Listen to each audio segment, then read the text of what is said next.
Bismillahirrahmanirrahim. Assalamualaikum warahmatullahi wabarakatuh. Alhamdulillahi rabbil alamin. Allahumma fasalli wa sallim ala sayyidina wa nabiyyina wa maulana Muhammadin wa ala alihi wa ashabihi wa azwajihi wa dhurriyyatihi wa man tabi'ahum bi ihsanin ila yaumiddin, amma ba'du.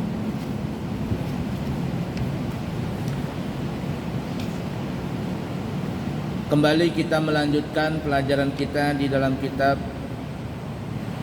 Qisasul Anbiya yang dikarang oleh Al-Imam Ibnu Katsir rahimahullahu ta'ala wa nafa'na bihi wa bi'ulumihi fid din wa dunya wal akhirah, amin. Kita masih membahas tentang masalah Nabi Allah Musa dan Fir'aun, yang mana kita masuk di sini masalah saat-saat Fir'aun dan bala tentaranya dibinasakan oleh Allah Subhanahu wa taala.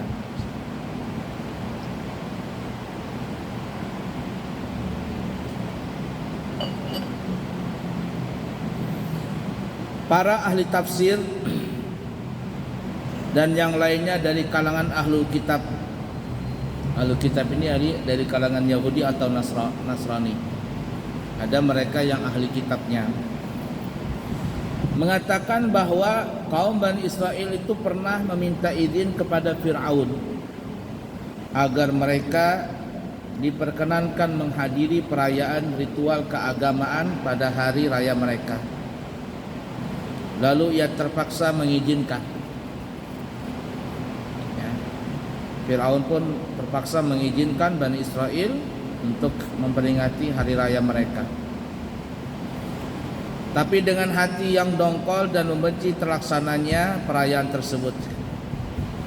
Karena mendapatkan izin dari Fir'aun, penguasa yang kejam itu, maka mereka bersiap-siap untuk pergi melaksanakan perayaan tersebut. Tetapi sebenarnya pemberian izin itu tidak lebih daripada tipu daya Fir'aun dan para pasukannya agar mereka dapat keluar dan selamat bersama-sama mereka.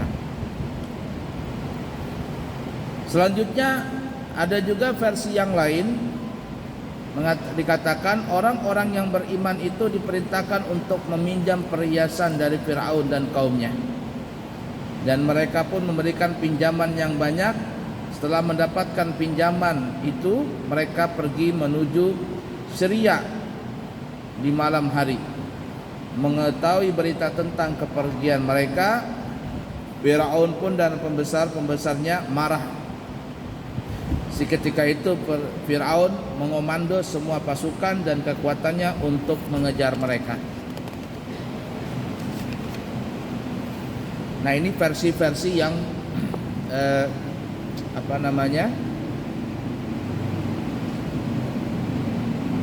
Bani Israel keluar dari negara Mesir. Seperti yang kita pernah ceritakan pada pertemuan yang lalu, jadi sebelum Bani Israel ini, yang nanti dikatakan, ada yang mengatakan jumlahnya itu 600.000. Pada saat itu kaum Bani Israel, ada yang mengatakan jumlahnya 600.000. Itu kan ketika mereka masih berada di negara Mesir, mereka itu dijadikan budak oleh Fir'aun, dan mereka punya perkampungan sendiri. 600.000 kan banyak itu. Kita saja di Balikpapan ini, jumlah penduduk Balikpapan mungkin saat ini 700 sampai 800.000 mungkin. Jadi sangatlah banyak ya, 600.000 itu. Jadi punya perkampungan sendiri orang-orang Bani Israel ini, tapi rata-rata mereka dijadikan budak. Oleh siapa? Oleh Fir'aun dan bangsa Kipti. Bangsa Kipti yang kita sebutkan kemarin adalah bangsa negara Mesir. Dan saat itulah setelah Nabi Musa mendeklarasikan sebagai nabi dan rasul, kemudian memberikan tanda-tanda kenabiannya, sampai akhirnya kalahlah tukang sihir Fir'aun dan akhirnya mereka masuk Islam. Nah, setelah itu sudah mulai goyang nih Fir'aun karena sudah kalah nih pasukan tukang sihir mereka dan sampai akhirnya masuk Islam. Nah, tapi Fir'aun tetap berkeras kepala tidak mau masuk ke agama Islam. Nabi Musa pun membujuknya dan supaya bisa masuk ke agama Islam, tapi tetap tidak mau, sampai Allah Subhanahu wa taala memberikan kepada Firaun dan seluruh bangsa Kipti negara Mesir alias selain Bani Israel yang tidak beriman, mereka itu dicoba dengan musibah-musibah yang datang kepada mereka.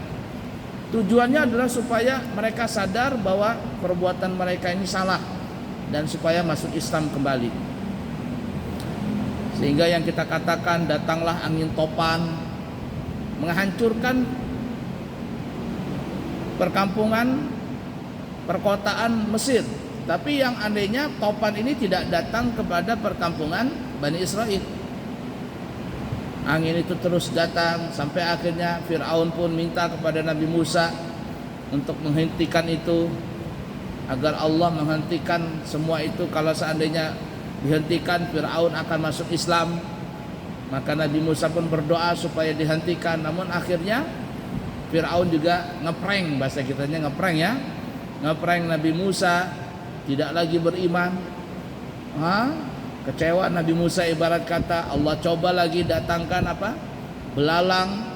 Begitu lagi ya, semuanya datang belalang. Perkampungan perkotaan Mesir yang tidak beriman, mereka kena belalang. Jutaan belalang itu datang entah dari mana. Tapi yang anehnya perkampungan Bani Israel tidak ada kena itu. Belalang tidak pernah masuk ke kota perkampungan Bani Israel itu. Ya, kemudian datang lagi Firaun minta didoakan supaya Allah menghentikan itu. Nabi Musa berdoa, berhentilah belalang tadi, tapi ternyata Firaun ngeprank lagi, tidak mau beriman. Dan begitu seterusnya, datang lagi kutu, begitu lagi tidak mau lagi beriman, datang lagi kodok, tidak jauh gak mau beriman, dan seterusnya dan seterusnya.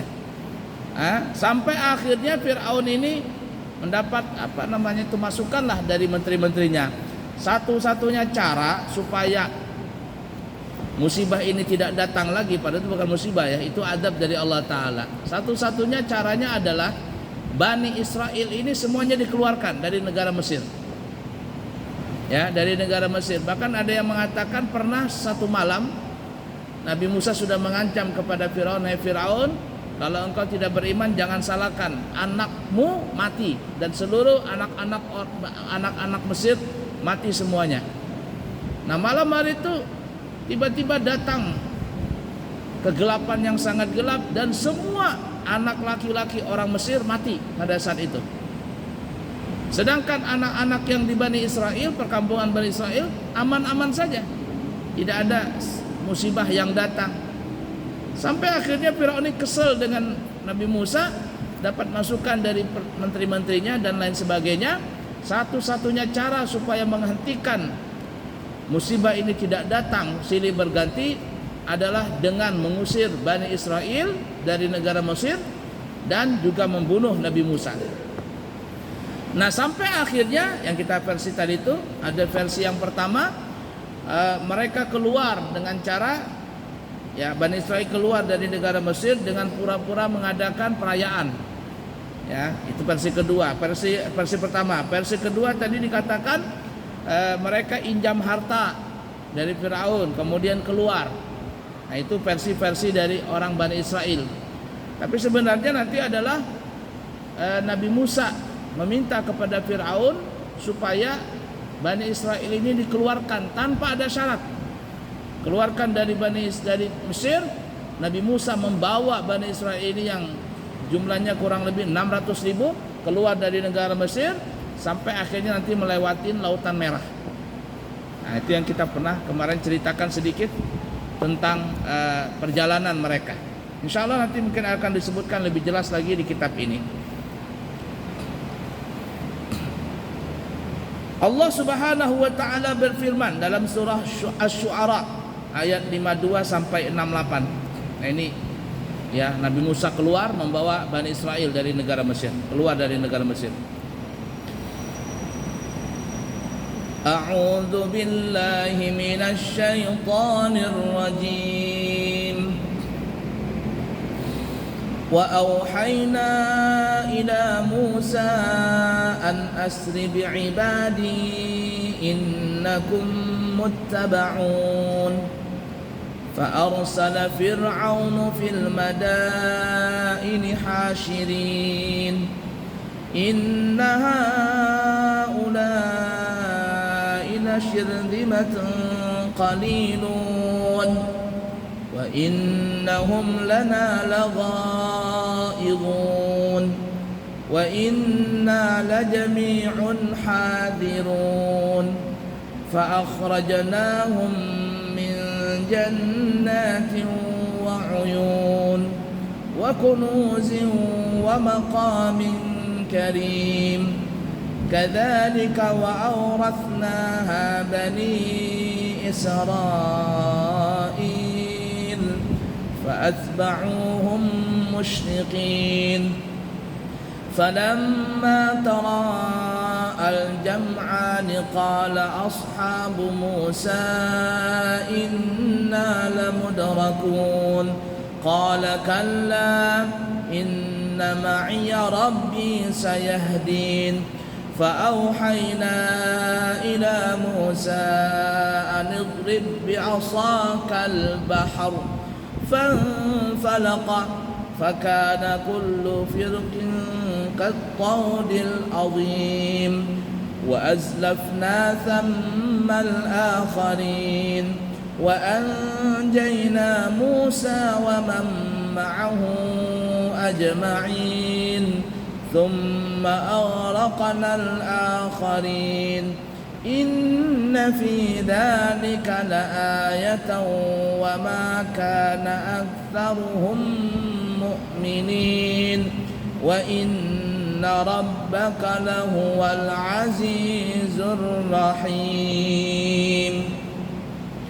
Dan kami, kata Allah, mewahyukan, memerintahkan kepada Nabi Musa, pergilah di malam hari dengan membawa hamba-hambaku, yakni Bani Israel, karena sesungguhnya kalian akan disusuli. Kemudian Fir'aun mengirimkan orang yang mengumpulkan tentaranya di kota-kota.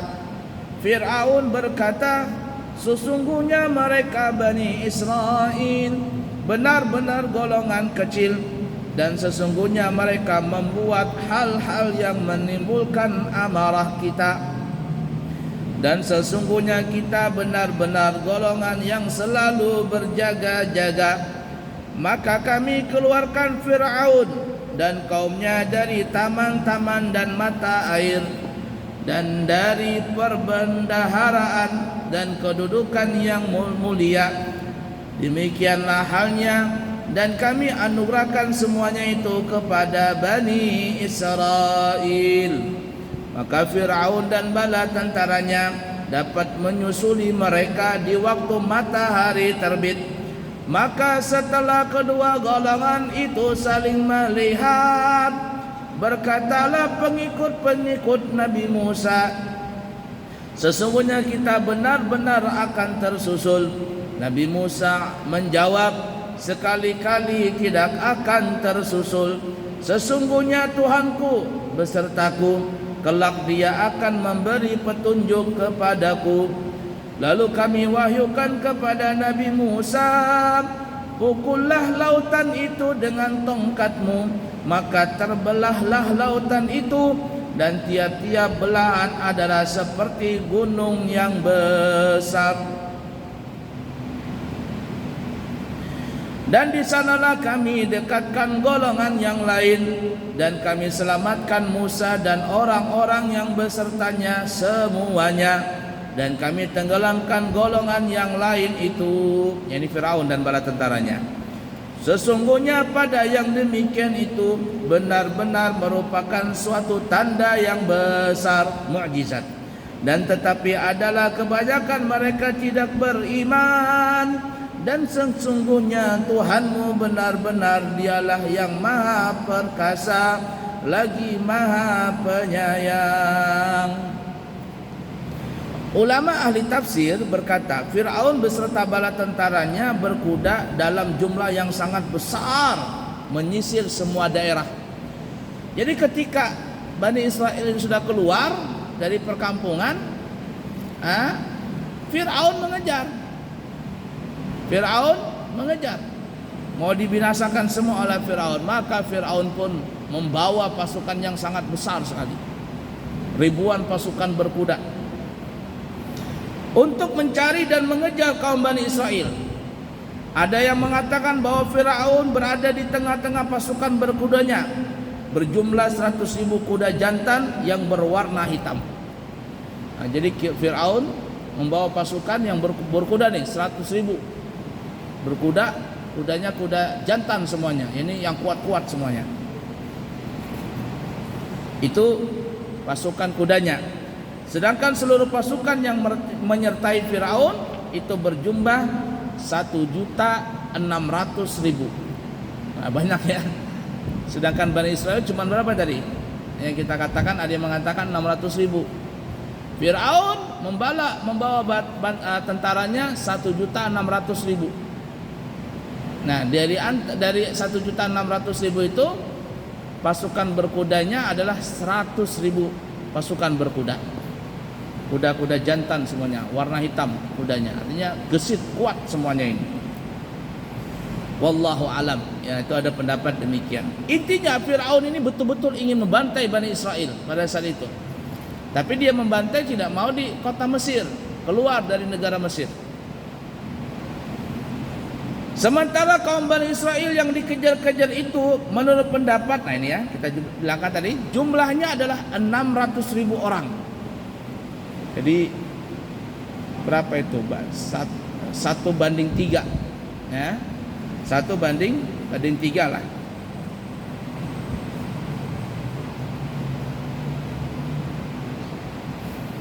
Nah, Fir'aun pasukannya 1.600.000, sedangkan Bani Israel cuma 600.000. Nabi Musa dan pengikutnya keluar dari negara Mesir pada pagi hari. Ya, jadi setelah yang versi versi kebanyakan ulama, bukan versi ahli kitab.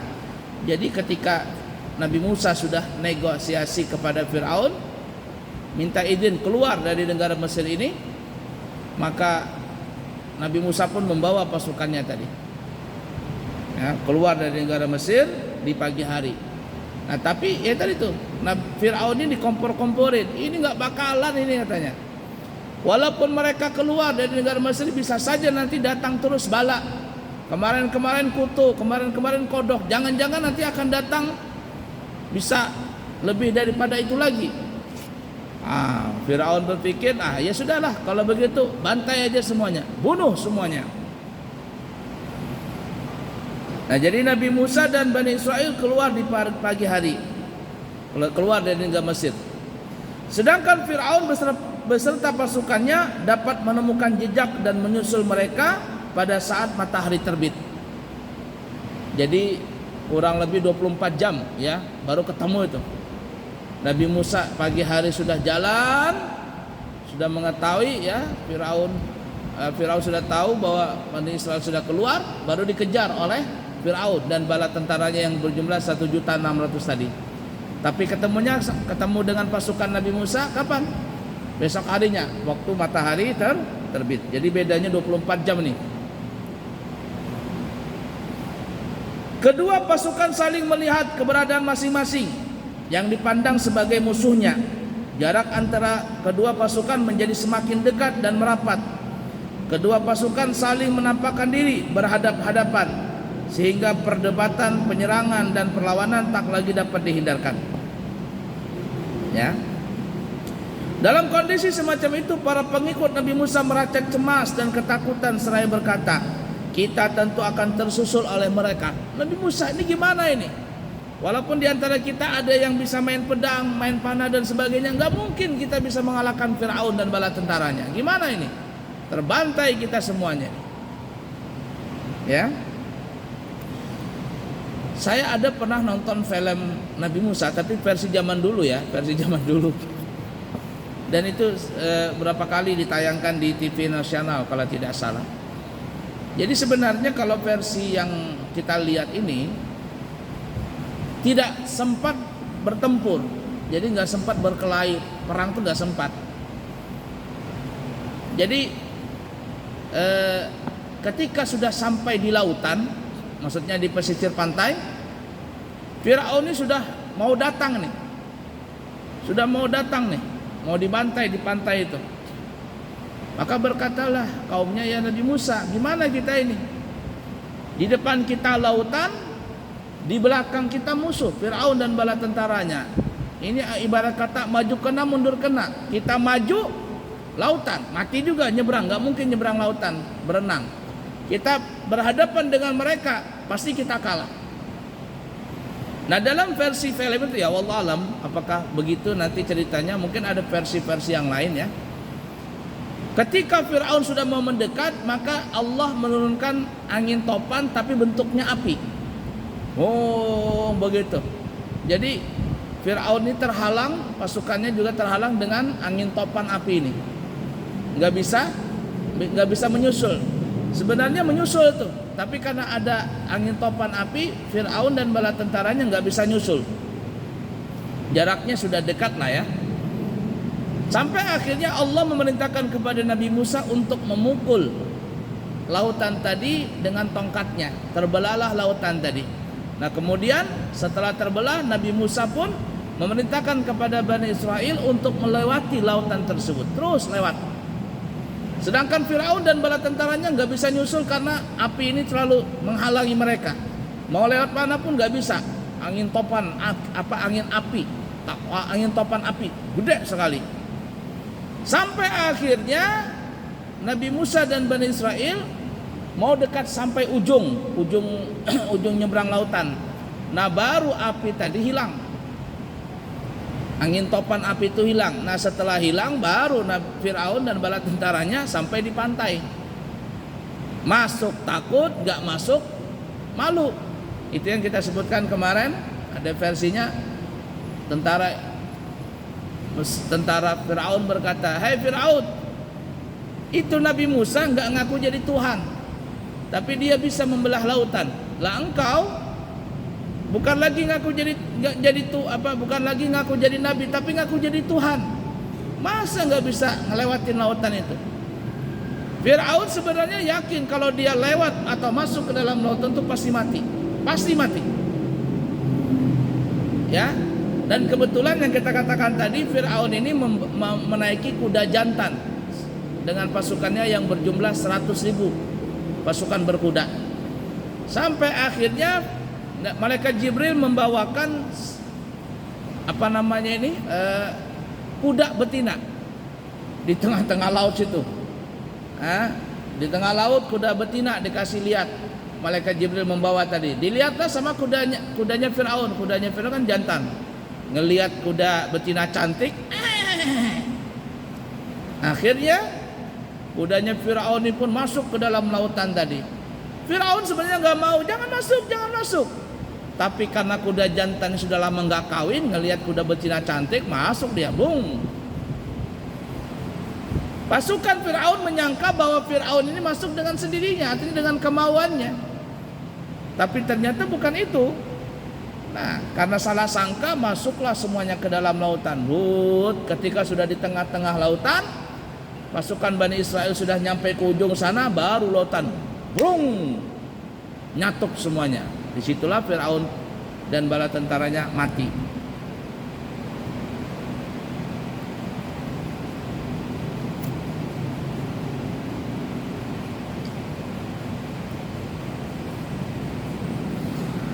Jarak antara kedua pasukan menjadi semakin dekat dan merapat. Kedua pasukan saling menampakkan diri berhadap-hadapan sehingga perdebatan, penyerangan dan perlawanan tak lagi dapat dihindarkan.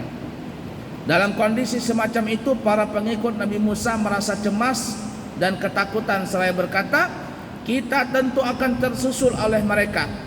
Perkataan semacam itu muncul karena mereka terus dikejar-kejar dan didesak oleh Fir'aun dan bala tentaranya.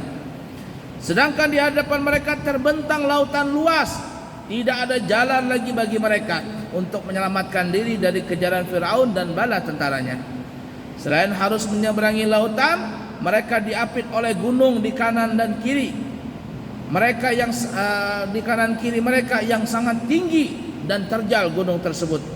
Sementara Fir'aun bersama pasukannya terus mengejar mereka untuk mencebur dan menyelam, mengarungi lautan. Tentu hal itu di luar kemampuan dan kuasa mereka. Melihat Fir'aun dan pasukannya yang jumlahnya jauh lebih banyak dengan segala kekejaman dan kebengisannya yang tidak mengenal pri kemanusiaan, sementara di sisi lain mereka dihadapkan pada ombak dan gelombang lautan yang bergulung-gulung sangat besar. Mereka dikejar oleh ombak tersebut dan siap menelan mereka.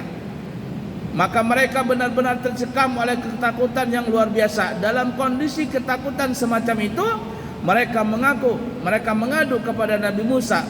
Lalu beliau memberikan jawaban yang dapat menenangkan mereka seraya berkata, tidak, kita tidak akan dikejar oleh Fir'aun. Pada saat yang tepat juga Allah memberikan petunjuk jalan keluar kepada Nabi Musa dan mereka.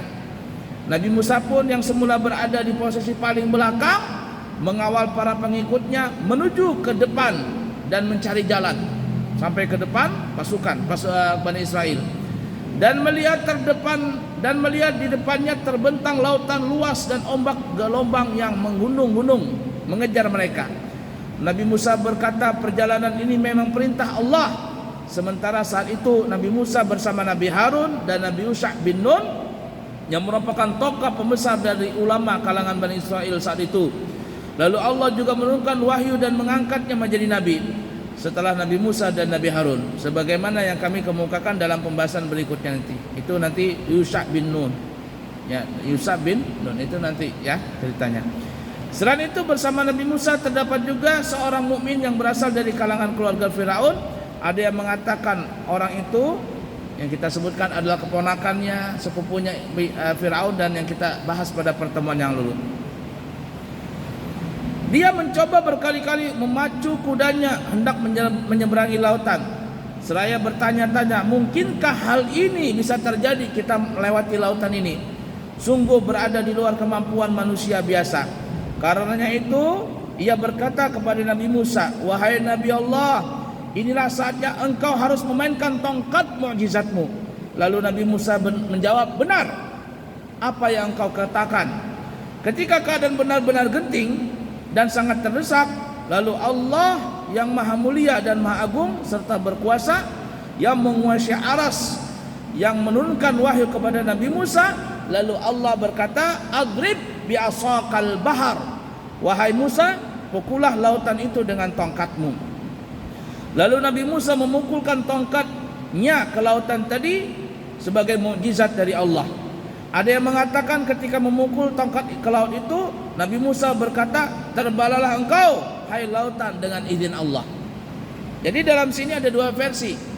Ada yang mengatakan Allah cuma perintah, pukul wahai Musa itu lautan. Nabi Musa cuma mukul, entah apa yang dimaksudkan itu. Tapi versi yang lain mengatakan Allah perintahkan itu, tapi Allah mengilhamkan kepada Nabi Musa untuk memerintahkan lautan terbelah. Dipukulnya, hai lautan, dung, terbelahlah engkau. Maka lautan itu pun terbelah. Fa'auhayna ila Musa an idrib bi'asaqal bahr fanfalaqa fakana kullu firqin kattawdil azim. Lalu kami wahyukan kepada Nabi Musa, pukullah lautan itu dengan tongkatmu, maka terbelahlah lautan itu, dan tiap-tiap belahan adalah seperti gunung yang besar.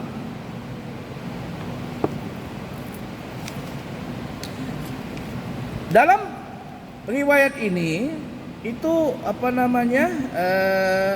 terbelah menjadi dua. Lautan tadi itu terbelah menjadi dua. Lalu pasukan Bani Israel maksudnya bisa melewati lautan tadi. Dalam kisah yang lain, maksudnya versi yang lain, itu bukan terbelah menjadi dua, tapi terbelah menjadi 12 lorong. Ini terbelah begitu, kemudian ini jalanan, ini dihalang dengan lautan, ini jalanan, dihalang lagi dengan lautan. Sebanyak 12 lorong, 12 gang bahasa kitanya ya, 12 jalan tol nih. Kenapa 12? Karena Bani Israel saat itu berjumlah 12 suku. Jadi Yahudi ini, Bani Israel suku besar ya. Nah, di situ ada 12 suku. Nah, saat itu Nabi Musa pun memerintahkan kepada kepala sukunya masing-masing untuk membawa sukunya masing-masing. Kalau bahasa kita, mana ini orang Banjar? Ketua Banjar mana? Ayo masuk sana. Ini Bebuhan Bugis, mana ketuanya? Masuk sana. Bebuhan Butun mana? Masuk sana. Jadi 12 orang begitu. Supaya apa? Supaya mudah ketuanya masing-masing mengecek mereka punya suku tadi. Masih ada tertinggal atau belum? Ada tertinggal atau belum? Nah, itu jadi ada dua versi. Yang pertama mengatakan terbelah menjadi dua, tapi versi yang lain terbelah lautannya tapi terbelah menjadi 12 lorong. Itu ya. Bagaimana kelanjutannya? Insya Allah nanti kita akan sambung di kesempatan yang akan datang. Insya Allah. Insya Allah kami pribadi dan rombongan akan berangkat hari Rabu lusa tanggal 27 berangkat umrah. Mungkin nanti akan kembali tanggal 9 atau tanggal 10 Januari 2024. Ya. Jadi pengajian mungkin 2 kali. Senin depan dan Senin berikutnya mungkin kami tidak ada. Kami serahkan kepada pengurus untuk menghandle semua itu. Kemudian insya Allah nanti di akhir bulan Januari 2024 insya Allah kami berangkat lagi. Jadi mungkin sempat istirahat 15 atau 20 hari. Setelah itu kami berangkat lagi untuk membawa rombongan umrah yang kedua di bulan Januari. Siapa tahu ada yang kepingin berangkat di bulan Januari, harganya 32 juta 12 hari. Siapa tahu ada yang mau, ini masih ada seat yang kosong dan masih bisa mendaftar. Kemudian siapa yang kepingin berhaji tahun 2024 langsung tanpa mengantri, kita buka harga dengan harga 195 juta bintang 5 dan ada harga 185 juta bintang 3. Nah, siapa tahu ada yang berminat, maka segera mendaftar.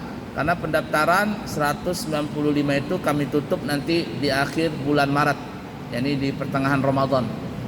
Ya, kami tutup, harganya nanti tidak lagi 195 juta tapi sudah naik. Di tempat lain, travel lain itu harganya sudah mencapai 210, 230, 240, 270. Kita masih bertahan harga, kita masih bisa bisa nego. Harganya 195 juta. Nah, siapa tahu ada yang berminat maka kami siap menerimanya. Dan siapa tahu ada yang kepingin membadalkan umrah bagi keluarganya yang sudah meninggal, insya Allah kami pribadi yang siap untuk membadalkannya. Kalau ada yang berminat segera hubungi kami, dan untuk biayanya dan yang lainnya nanti bisa dikomunikasikan dengan kami. Kiranya cukup sekian, dan kami minta maaf dan minta doa, minta halal, minta ridha, supaya bisa dibukakan pintu maaf dan didoakan kami supaya kami bisa selamat dari berangkat sampai kembali ke tanah air. Begitu juga jamaah serta mendapatkan umrah yang mabrur. Dan kami doakan juga kepada para jamaah yang belum berangkat umrah atau haji, mudah-mudahan segera berangkat menjadi tamu Allah di waktu yang lain. Amin ya rabbal alamin. Subhanakallahumma wa bihamdika asyhadu an la ilaha illa anta astaghfiruka wa atubu ilaih. Wa akhiru kalam, wassalamualaikum warahmatullahi wabarakatuh.